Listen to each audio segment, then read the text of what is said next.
yeah, I don't even know how to. So I'm just gonna jump straight in. Hey Kyle, how you Hey, to doing? me. I'm good. What are you Yeah, doing? good, good. So yeah, there's a lot happening in the SharePoint wild. So I'm just gonna jump straight into it. What's happening? What's going on? What's happening? Well, a big thing that a lot of people have started talking about is this new SharePoint vulnerability. Thankfully, it's not something that we've seen as like, well, everybody's getting attacked all of a sudden, but uh, it is one of the highest CVSs we've seen come out in quite a while. I think it was at, what was it, 9.8, which is, it's 10 is the most dangerous you can get. Oh, So, yeah, 9.8 is pretty dangerous. And yeah, this is one of the things we don't see quite often is, usually we come across a new vulnerability. It's like a specific version of the software. Uh, oh, this like an older version, they found, oh, okay, it's got this bug and it allows them to break in doing X, Y, and Z. But uh, in this instance, it kind of just said, hey, anybody who has SharePoint on premise, it kind of it affects all of you. oh, okay. Yeah, you're Um, all in danger now. dude, no, don't say that now, because now I don't know like how to feel. You're making me panic a bit. Is it something that people should panic about, or does it just sound like super scary when it's just like there's a quick fix or So there is a quick fix, which is great, at least in some instances. So Microsoft have been already pushing out fixes for this. For some reason, SharePoint 2019 people seem to be very lucky because they got the patched update already in January. And I might not have seen it yet, but I'm pretty sure that subscription edition would have also been, which is the latest SharePoint edition, would have also been patched by now. But yes, I do advise everyone with an on-premise SharePoint environment, please go make sure that you download the latest security update patches from Microsoft and get those installed on all the servers in the farm that have SharePoint on them. Obviously, not the SQL servers for you admins who are looking after those servers, just the web front ends and the application servers. But for all of those people who are using SharePoint Online, you can rest easy because Microsoft has already patched all of their environments. So you're all safe. You don't have to worry about that. okay. So I did jump the gun and head straight to Solutionville. So I just want to back pedal back. To you mentioned that the did you say CVS, CV? CVE. CVE, okay. You said that the CVEs is it's something that does happen Yeah. often. So Yeah. what would make then this one any different? I don't want to be Mm. the people who cried CVE. I don't know. Yeah. So look, there's CVEs are basically just vulnerabilities that have been studied and disclosed, and the general public. There's a database that keeps all of these issues so that people can keep up to date and make sure if they're using a particular software that CVE is has a vulnerability for, then they can go and track that down. And yeah, when I say CVEs are happening all the time, there's throughout all of software, there's a lot of software out there. So people are constantly finding, different things, different ways to break into, different pieces of software or just making them do things that they're not supposed to do. Mhm. And some CVEs might require you to already have access to a particular piece of software, like you might need a login and already be a user. So obviously in that case, it'll have a much lower danger score because you need to already be an authenticated user in order to do anything, which is still not great because it means you're sort of vulnerable to your staff. Mm. So you just got to hope that your staff are trustworthy, but it's always better to make sure every CVE is patched by a security update. But yeah, like I said, the reason this one is different is because it's such a large platform and a large surface area. There's not just like one specific version of a software. It's not like version 8.75 Mm. where they suddenly found that that version has a problem. So if you're running that version, you can just update. It's all of them. And the earliest fix, at least the earliest one that I could find, was released in January this year. Oh. So it's it's not great, especially in something like SharePoint, because what I've seen in a lot of companies is people get scared to do anything to it. They're like, okay, we've got our environment, it's working. Let's not change it. Like people get scared of downtime or breaking it, especially if they've only got the one production environment and no backups. Then yeah, I can understand why people would be scared of breaking it. But the update procedures, they're not that scary. And if you are at least doing what I like to recommend, which is you apply last month's updates, Mm. then it usually you'll see within a month of that update coming out, people will speak out if those updates have caused any issues. So that's generally the safest way to make sure if you've got a very high importance SharePoint system that needs to be online all the time, um, then you want to limit that downtime by making sure that the updates you are installing won't cause any issues. If you want to go one better, put in a development environment to push the updates through, test them out to make sure nothing breaks, and then you know it's safe to put on the production environment. But I feel like I've kind of waffled off track here from the CVEs. No, that's okay. So can you walk us through what like an actual attack looks like? What does the attacker do once they are in? Well, I think an attack starts maybe before they're in this case.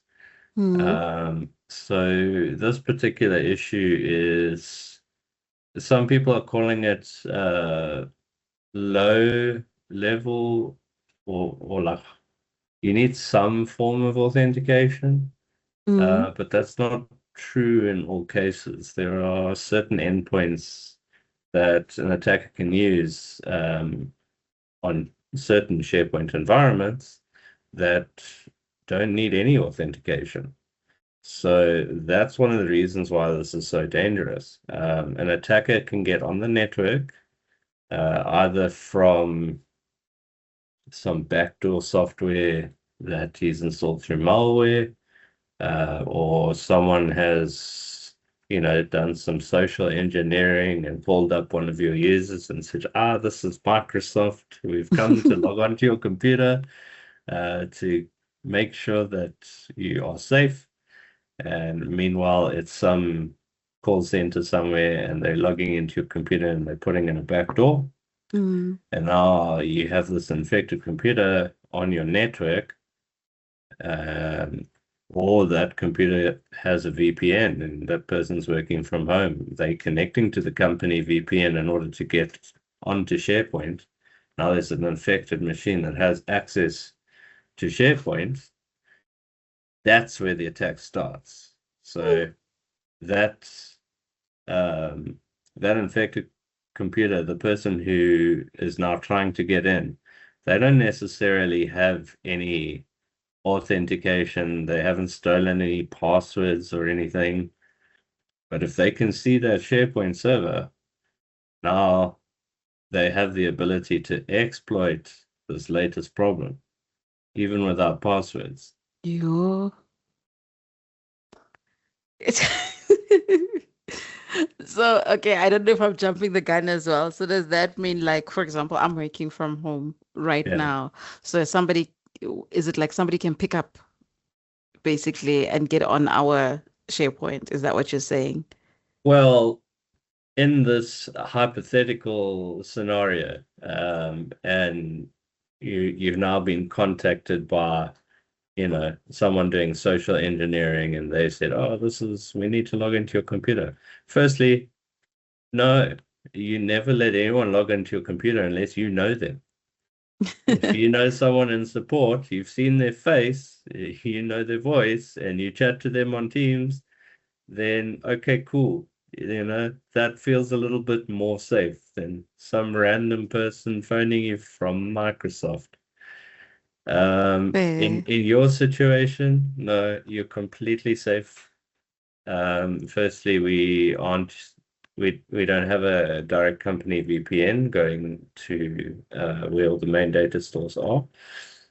All of our services run off of cloud environments that are protected with zero trust and Microsoft identities. So yeah, no, we've gone through a big process of hardening the trust and Hmm. making sure that anyone who's accessing the data is meant to be accessing the data. Okay. No, I think I may have misunderstood because I thought like, let's say for example, I'm working from home and someone next door can like sense No, it in the air no. that they So can. No, it's but I understand. So they basically it's not like they can just hop on to yeah, your, it's more of you as the user have to kind of grant some sort of access. So the main thing that they're doing is kind of duping you into thinking that this is yeah, someone legit that you're speaking to, and then once they gain your trust that way, then they are able then to go via, I don't know, any desk or whatever to, exactly, okay, exactly that. gotcha, gotcha, I gotcha. mean, there is also the other um, option where maybe your machine might not have a good antivirus, and then you click on a link somewhere on Mm, some website, or you download a song, or a piece of software, and suddenly that has now installed the backdoor onto your computer as well. But again, that's not something that just happens. It's because of the user using the machine has allowed it to happen by not knowing better. so the key is, yeah, the key is the user. Yeah. And why is SharePoint such a dangerous entry point in your opinion? Oh, wow. So at least in my experience, I've seen SharePoint is sort of a central area. It's there to help with, firstly, mass storage of important company information.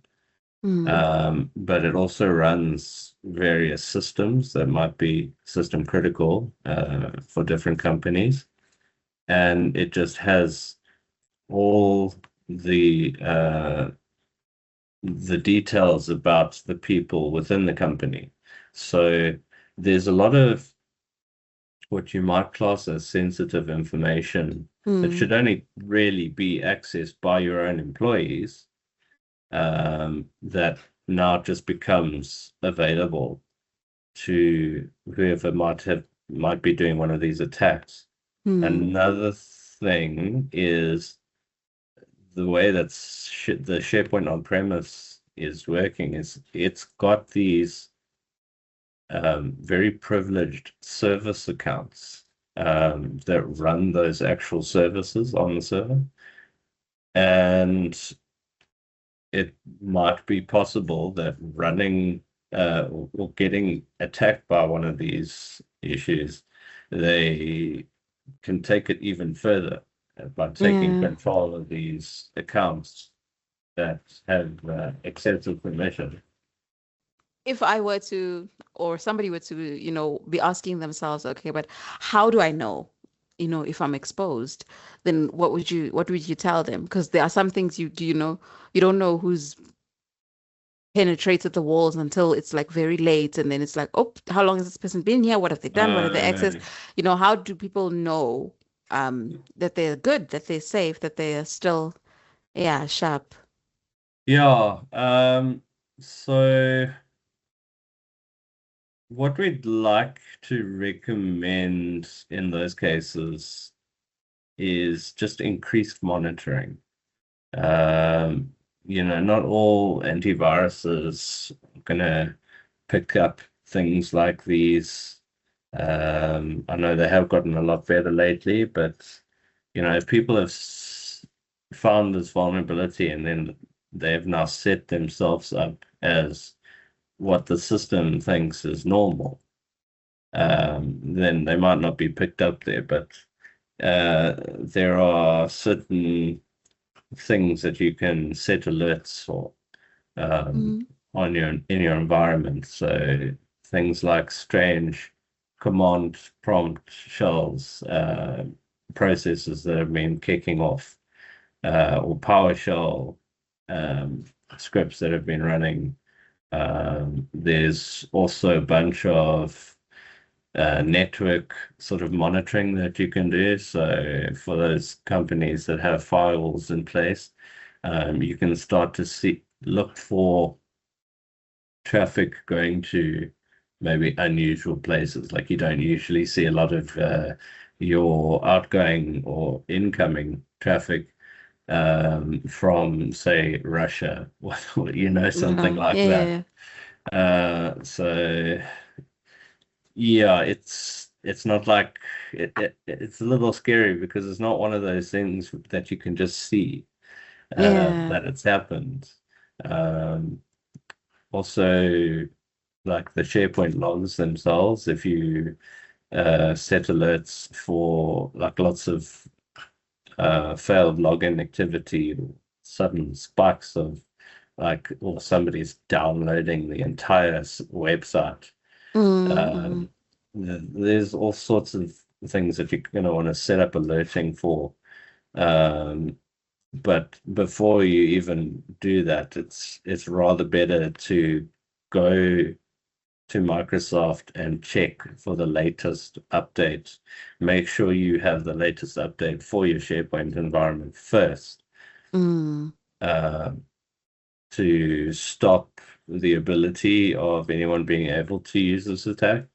And then thereafter, then you want to go straight into setting up all of that monitoring immediately to make sure you can.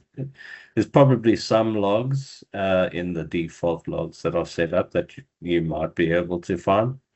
Um, and of course, if you aren't really a security expert, there are always people that can help. Say it's already happened. You want to make sure Mm. it hasn't already happened before we got secure. Then of course there's audits that can be done for that. Yeah. Sounding a bit like prevention is better than cure in this case. Always. Yeah, all of a sudden penetration testing is sounding a little urgent. Yeah, yeah. So, you mentioned constantly keeping up to date, and I think you also mentioned earlier something about the online SharePoint Online already having patches Mm. in place. So I guess the SharePoint Online community doesn't really have to worry so much as the SharePoint On-Prem community. Yeah. Are there any other controls that people can take, or if it's just a matter of now policing what's going on in your SharePoint environment? This is also feeling like a bit of an advocate for SharePoint Online.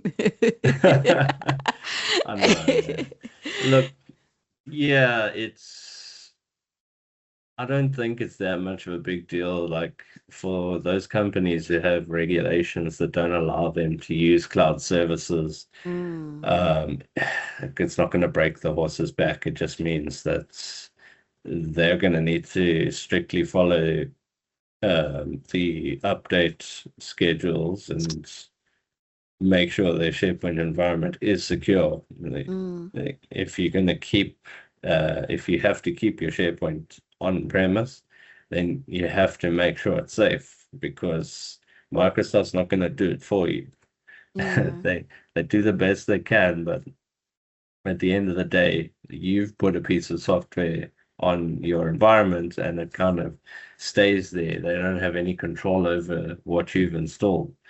So Mm.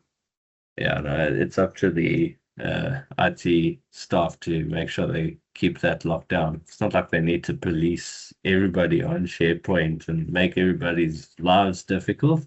They just got to keep up to date. Yeah, oh, okay. That's what I was asking because I was wondering now if someone's job is just going to be, constantly being the security camera on the SharePoint on-prem. But also something that you did mention earlier, which we did kind of elaborate on a little bit. You mentioned that these attacks happen often. So how do then organizations or how do people position themselves in a space where they're not now constantly playing catch up, like, oh, okay, oh, there's this, oh no, we missed this, okay, let's do, oh no, where it feels like you're constantly, looking out for one thing or the other. How do you posture yourself uh, to make sure that, okay, we're good, our walls are up, we're up to date? You mentioned obviously constantly staying up to date with the update schedule. yeah. Look at me talking tech. Yeah.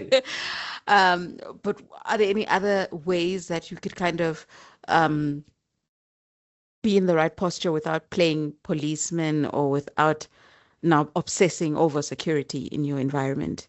Yeah, for sure. I mean, look, I know I say it happens often, but it's a big world. So even though it's happening hundreds of thousands of times a day, it's often larger companies are getting targeted more often, Mm, um, and easier targets are getting targeted more often. So for your average, medium, small to medium business, you just need to make sure that you're not the easiest person to attack, really, at the end of the day. So that looks like multi-factor authentication, um, keeping all your software up to date, making sure you have good antiviruses, and making sure you have backups. mm. Okay, all right. And what would you say is I guess, a well-run patch management process? How would that look like in practice? In practice. Mm, Yeah, so I vaguely mentioned it earlier. mm, There's two strategies that I see working the best. Obviously, if you've got a bit more budget in your IT infrastructure side, you can, the best way is to have your production environment, but then have a copy of that environment as a dev environment, and if possible, even an extra UAT environment between those two. For those, if you don't know how that all works, um, basically a production environment is the live one where everybody's using their day-to-day data. Dev environment is where you're going to test new things, new systems, new patches, new updates. You want mm, to start your updates there first and make sure that they're not going to affect any of your systems or your custom, workflows that mm, you've got going on. And then from there, once you've ensured that that works, you can push it to dev or you can push it to user testing. If you have quite a large user base, you might want to actually let users try use the environment once it's been patched on a user acceptance environment.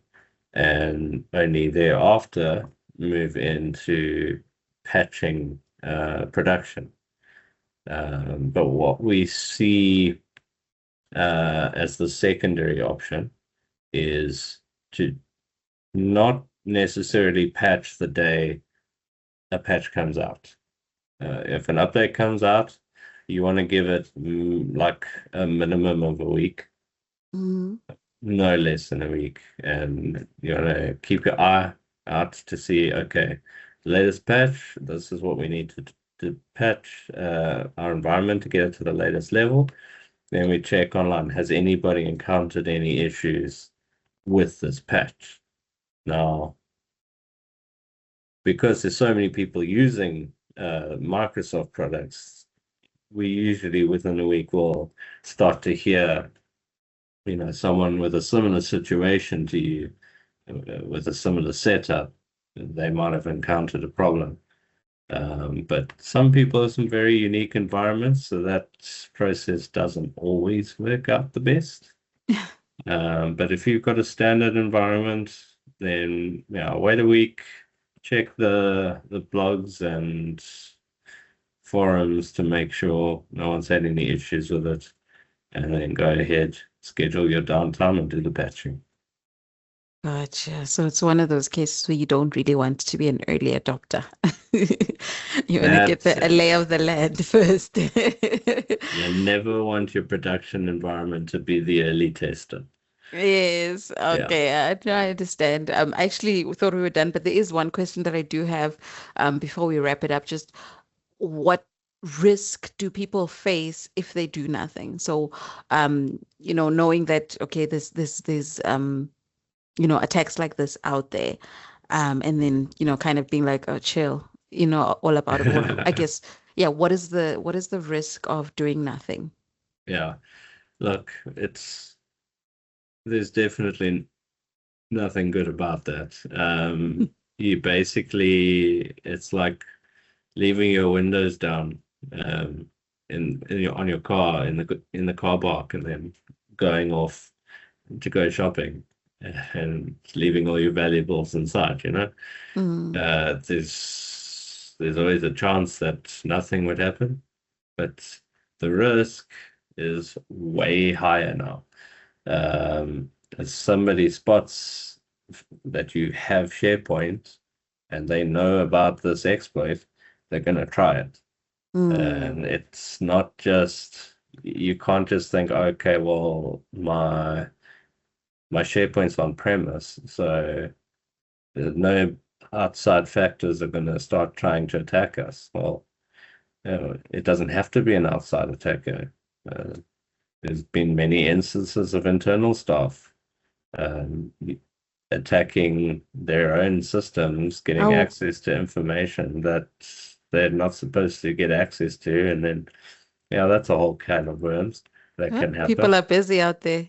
Yeah, yeah, that's why we keep busy. Yeah, Okay, I see. So in this case, if you choose to do nothing, it might happen to you, it might not happen to you. I think it's one of those things that, like, you shouldn't be in the position where you're like, no, that's stuff that happens to other people. It would never happen to me. yeah, Yeah, so don't ever put yourself in a would never position. yeah, yeah. Don't Okay. tempt Murphy. And I guess as we wrap up our conversation, Kyle, what are your parting shots? Yeah, what is your final, yeah. My English is Hmm. done for the day. It's That's fine. Monday It's been a long afternoon. day. My English said bye. Bye. Bye. It's time for a rest now. What are your parting shots? Parting words. Panic makes everything worse. Have a good plan of action. Make sure that everybody knows what to do in an emergency and they know the right people to speak to. Don't trust people you don't know, and make sure you stay up to date. Awesome. Thanks, Kyle. And thanks, everybody. If you've made it this far into our conversation, who has listened, for me. as the marketing person, obviously I don't know all the technical things. So I thought, instead of trying to kind of do research, write a blog or blah blah blah, I should just get the man and chat to him, and then we just all learn what to do and what not to do and how to feel, about this current situation. But if you are feeling overwhelmed, or maybe this is just beyond your wheelhouse, we do this stuff. Maybe you should say it, Kyle, because now I'm saying we do this stuff. Yeah, you can help, Jimmy. I'll get you involved in the next I one. meant I meant the words I'm using. My words aren't wording security wise. I was just like, we do stuff. We do the stuff. But yes, but whether it's your vulnerability assessments, your penetration tests, Kyle's your man. Kyle's here to help. Most people just see it as that security stuff, or just cyber security. But it's yeah, if you have just an Office 365 tenant and you're not sure if you've got all your setup right to make sure you're not the low-hanging fruit, that's something we help with as well with our Office 365 security assessment. You're just going to make sure that you've got everything configured correctly. I mean, you don't necessarily have to have a super large, complex environment to need to worry about security, because I mean, it can happen to individual people. Mm. But yeah, if whatever the size, we can help you out. Awesome. Awesome. Thanks, Kyle. Well, you heard it before I started rambling off with weird words. But thank you so much, Kyle, for taking time out of your day just to enlighten not only me, but obviously, hopefully someone out there is going to gain and learn something from our conversation today. Enjoy the rest of your day. Thanks, Timmy. You too. Cheers, Thanks, everyone. Kyle.